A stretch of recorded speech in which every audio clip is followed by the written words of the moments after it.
The Jesus Storybook Bible. The Captain of the Storm. The Storm on the Lake, from Mark 4 and Matthew 8.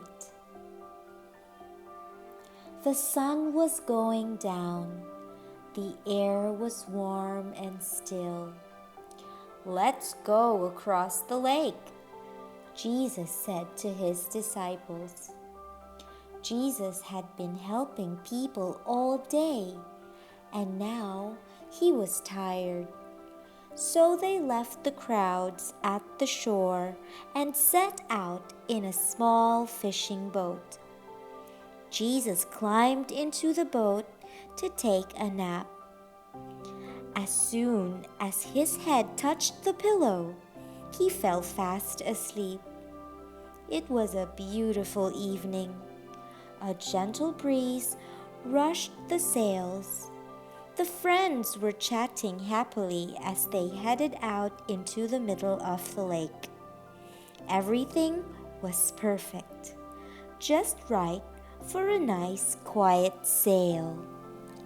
They were only about halfway across when out of nowhere, whirling clouds swept across the lake.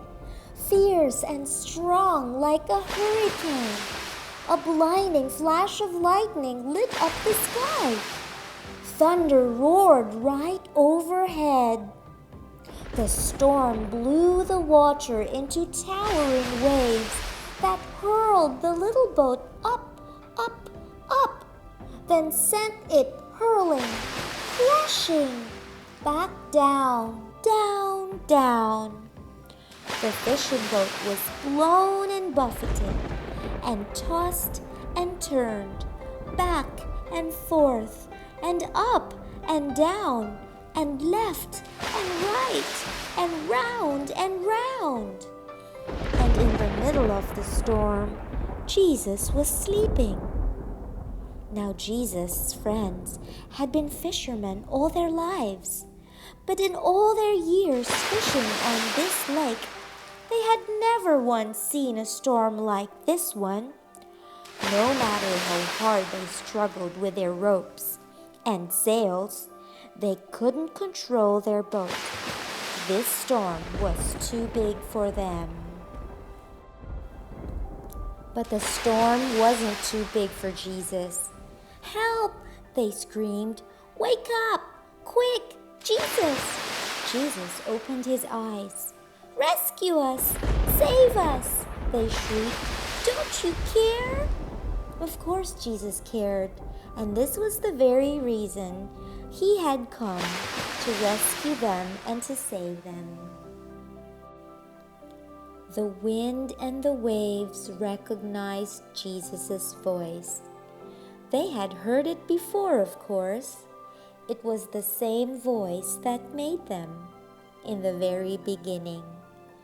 They listened to Jesus and they did what he said. Immediately, the wind stopped. The water calmed down. It glittered innocently in the moonlight and lapped quietly against the side of the boat, as if nothing had happened. The little boat bobbed gently up and down. There was a deep stillness and a great quiet all around. Then Jesus turned to his wind-torn friends. "Why were you scared?" he asked. "Did you forget who I am?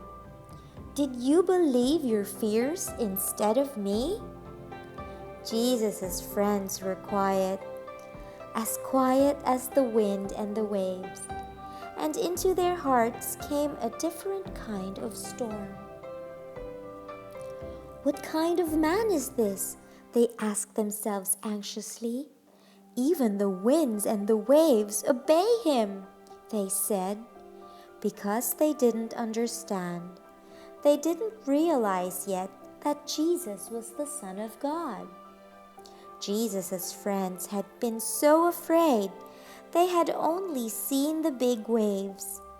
They had forgotten that if Jesus was with them, then they had nothing to be afraid of. no matter how small their boat or how big the storm. The end.